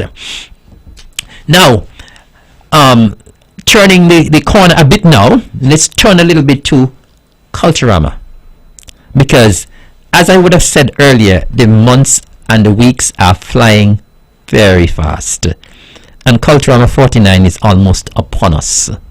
And so very, very soon you'll be hearing a lot more about Culturama. I'm sure we have already stepped up things on social media, and once again we will be having the 50th anniversary of Culturama next year. I think I would have spoken about it on this program, that for next year we're going to be dubbing it as a homecoming. And so next year is the 50th anniversary of Culturama, and we're going to be looking for all persons overseas, all Nevisians overseas, to come home in 2024 to experience what promises to be a grand affair for Culturama 50. But in the meantime, let's focus on Culturama 49. And of course, Culturama 49 will be from July the 27th to August the 8th. And we are moving full speed ahead with our preparations. Of course, the Culturama Committee would have been meeting on a regular basis to plan the festival. I want to thank all the members of the committee who would have volunteered to be a part of the committee again this year. Of course, the committee members they're doing voluntary work. They're not being paid. And so I know it's hard work being on these committees. It is hard work to plan Culturama, and I want to say a big thank you to Abo and the entire Culturama committee for at least doing what you have done so far. There are a couple of notices here that I want to read regarding to Culturama, and the first one says vendors wishing to operate booths during the Culturama 49 Art, Craft and Food Fair on Saturday, August the 5th at the Malcolm Gishard Recreational Park are asked to register their names at the Culturama Secretariat on or before Friday, June the 30th, 2023. So once again, vendors wishing to operate booths during the Culturama 49 Art, Craft and Food Fair on Saturday, August the 5th at the Malcolm Gishard Recreational Park are asked to register their names at the Culturama Secretariat on or before Friday, June the 30th, 2023. And I have a follow-up notice for vendors, even though you haven't registered yet, because you have until the 30th of June. And so vendors who will be operating, because we know there are some vendors who operate booths for that food fair on an annual basis. And so we know persons who are already, even though they're not registered yet, we know they will be taking part. And so vendors who will be operating booths, you are asked to attend an important meeting at the ETW Park on Thursday, April the 27th. That's tomorrow at 5 p.m. So if you're thinking of operating a booth, if you have never operated a booth before, there's some pertinent information that you need to go to the meeting and get. And so, and even those who are accustomed, we need you to go and attend. And we also need you, if you're going to be operating, we need you to go and register on time, because persons on the island have a habit of wanting, they hear the notices every day, but they insist that they're going to wait until the last minute to go and register. They're going to wait until the deadline has passed to go and register. And we don't want that to happen. If you want a space, you need to register by the 30th of June. Do not wait until July to come to the secretariat, or be calling Abo, or be calling me and said, well, listen, I wanted to register and the time done gone. Please, if you want to register to operate a booth for the food fair, please register by the 30th of June, and please attend the meeting that will be taking place at the ETW Park tomorrow, Thursday, the 27th of April from 5 p.m. And I also have another notice here regarding Culturama as well. Troops wishing to participate in the Culturama 49 Emancipation Juve celebrations on Monday, August the 7th, and the Culturama 49 Street Parade on Tuesday, August the 8th. You are asked to register your names at the Culturama Secretariat on or before July the 7th, 2023. So once again, if you're planning to participate in the Juve or in the parade on the 7th and the 8th of August, you're asked to register your names at the Culturama Secretariat on or before July the 7th. And it's always very important that you register on time, so at least the Secretariat is aware, so that they can make their plans properly as to what bands they need to have, what DJs they need to have, how many troops they will have. And so we're asking you to please go to the Secretariat. You can also call. And I'm also reminding that we still have space. I understand that the registration is going well for the Calypso competition, but we still have space for Miss Culture. We still have space for Miss Culture. And so we're asking you, if you are an eligible young lady, to make your way to the Culturama Secretariat, or you can, I think you can do it online as well. And we want to see you as part of the Miss Culture pageant this year. The prizes are normally quite attractive, and so persons who may be interested and you haven't signed up yet, we still have space. I understand that, I believe we may have our full quota of contestants for the Miss Swimwear, but we are still in need of some more contestants for the Miss Culture. And so, young ladies, if you're out there, if you're listening, and those of you who are listening, if you know a young lady who might be eligible, who might make a good contestant, you can go and encourage that person to go and sign up for the Miss Culture Queen pageant that will be held as part of Culturama 49. And so we're asking you for your help. Please come on out and be a part of Culturama 49. It promises to be a hit once again this year. And of course, registration is still open for the Calypso competition, for the Soca Monarch competition, for the Junior Calypso competition. As I would have mentioned the food fair a while ago. So we have, and of course we have registration open for the Talented Youth Pageant as well. Those students from the primary schools. And so we have all of the registration open. Feel free to go into the secretariat. Feel free to call the secretariat if you need information. And of course you can feel free to go online as well and get the pertinent information. All right, so that is Culturama. I did say that I have a lot of information to share with you this evening, and of course we want to encourage persons again. I know the Honorable Mark Brantley would have done so, but I want to encourage persons again to apply for the Radius call center that will be operating very soon at the call center site there at Brown Hill. I believe they would have had a job fair today, and I don't know how many persons turned out to be a part of that fair and to show the interest. But of course, we would have been indicated some time back that they would have be starting probably with about 50 persons, and then they're going to be increasing gradually. So if you're interested, if you're on Nevis and you do not have a job and you're interested in working, the folks at the Radius Global International, they're looking for employees and prospective employees. And so if you believe you can fit the category, you believe you would be a pleasant individual who can work in that industry, we're asking you to go. If you did not make it to the job fair today, I believe that there might still be space. I'm not sure, I'm only saying there might still be space for you. And so we're asking you to please visit Radius there at Brown Hill. I'm sure you might be able to get a contact number that you can call.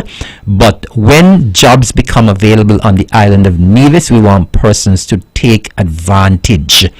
Take full advantage. We don't want persons to say that they cannot get a job, but when the jobs become available, nobody applies.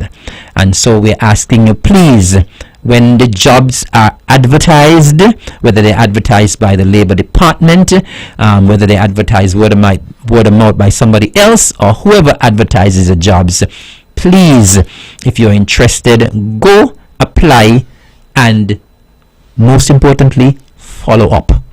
Do not just apply, follow up, because sometimes you need to follow up.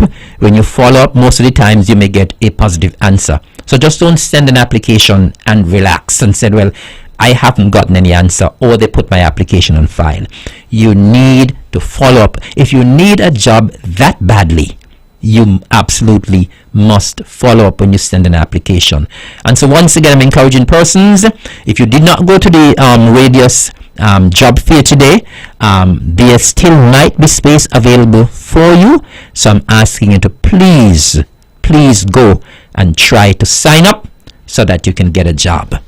It's now, the time is running out. It's just about 6 minutes before the 10 o'clock hour, and I want to remind the folks, I want to give persons a reminder, because we had some folks calling in here from St. Kitts. They have journeyed all the way from England to be with us this weekend, and they're having this play called Midlife Crisis, and it's happening this coming Saturday and Sunday at NEPAC, and I think the cost is $60 or $65 to get you in. I think it's $60 and $65 when you pay at the door there at NEPAC.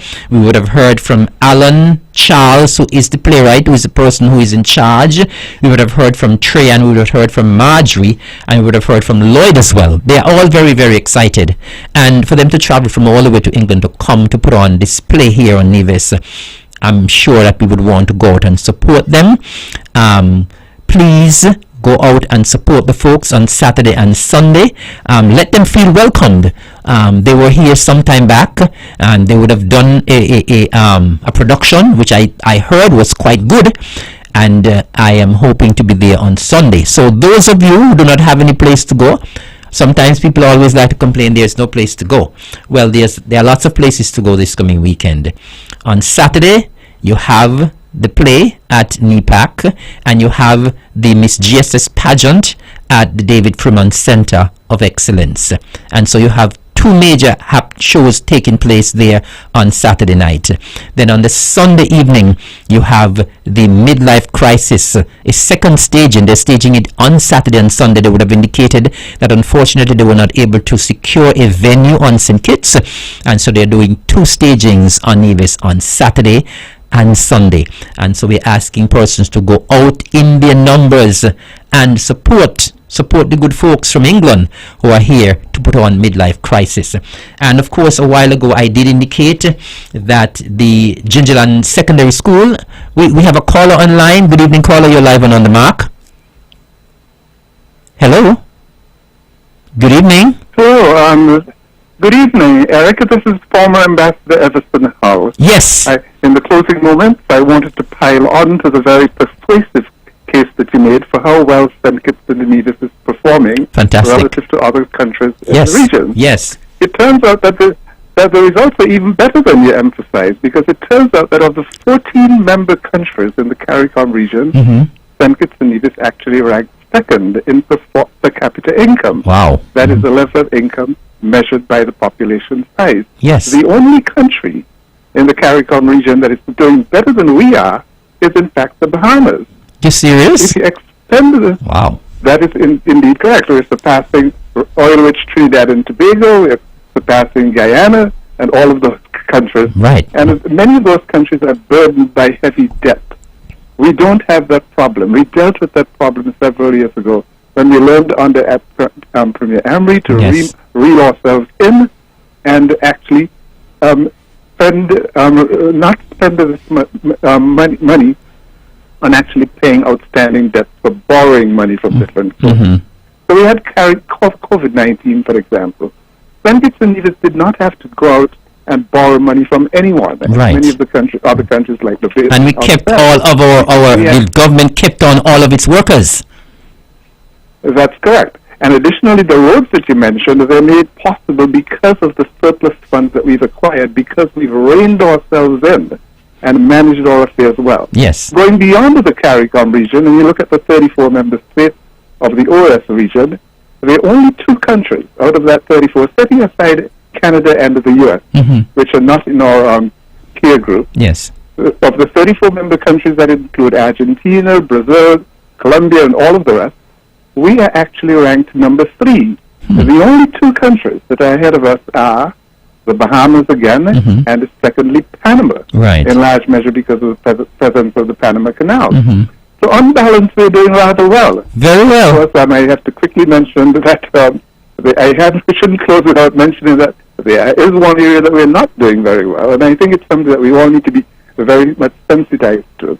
It's referred to by the World Bank as the ease of doing business. Okay. Eric, we're not doing a very good job at answering the phone. It's a very simple thing. Yes. You've got to answer the phone when you call. Of course. Because if I agree with you. They won't call back. Yes. Okay. So it's a number of things like that that is troubling us a great deal, because we're ranked 139th out of 190 countries in the World Bank data, the member states of the World Bank. Right. So that's not a good record. You know, you can't go from being at the head of the class to actually be competing with some of the countries that are not doing very well. So on balance, I'm very excited about this. Thank you so much. I think of myself as a scorecard measure. I am so happy you called in. I'm so happy you called in to endorse what I said, because, you know, those folks, those persons who came to Nevis today, those diplomats, they were over the moon in terms of how well we're doing. Over the moon.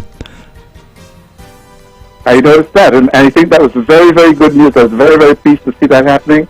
And I want us to sort of just give some attention to the ease of doing business. Yes. Measure that comes out from the World Bank, because what's happening is that it's the one way of actually measuring how people respond to the services that they receive. Yes. If they're coming in and showing up at the bank or wherever to get services rendered, and if you're telling them, that they can't get to you right away, or if they're assisting with building a home, and they say, well, the guy is actually working on it, he's not going to be showing up for another 2 weeks. Okay. But that's not good. I know. Want to have but we are on a high in the other areas.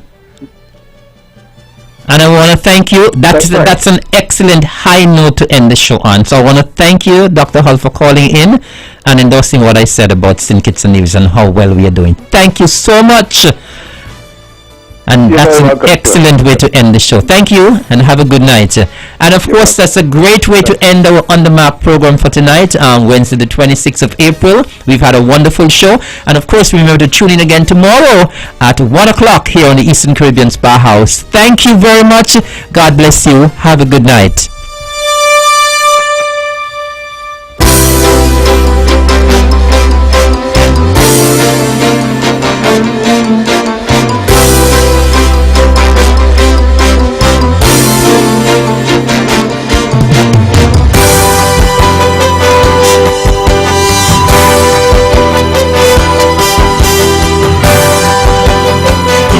And opinions expressed on the preceding program were solely those of the participants and do not necessarily reflect the views of the Nevis Broadcasting Company Limited or its advertisers.